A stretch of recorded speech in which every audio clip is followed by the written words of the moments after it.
Right? Salah faham nombor satu. Kita tengok saja ni salah faham nombor satu, right? Okay. Nombor satu, GAP ni adalah emas fizikal, right? GAP ni adalah emas digital. Tak pegang emas, right? Tak pegang emas. So, dia orang kata emas bukan emas fizikal. Ini adalah salah faham pertama, right? Salah faham tu, right? Okay, GAP tu, right? GAP tu, okay, sebenarnya, okay, mana nak pergi ni, right? GAP tu sebenarnya adalah emas fizikal, bukan digital. Bukan digital. Saya ambil nota tu, right? Tab ni bila kita nak buka, dia tak nak ni pula, right? Dia tak nak ni pula. Saya ambil nota saja, right?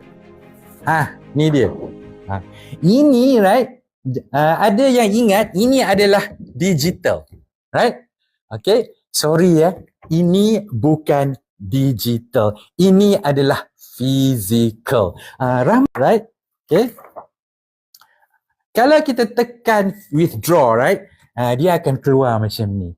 PG Jewel, new arrival, okay, dinar, okay. Itu kalau kita tekan physical withdraw. Okay, kalau kita tekan withdraw, dia akan keluar benda-benda macam tu. Maksudnya, right, kita boleh pilih, right, apa yang kita simpan dalam GAP ni, right, kita boleh pilih bila mana kita nak fizicalkan, right. Jadi, sesiapa yang tersilap faham tu, harapnya saya dapat jelaskan hari ni, okay.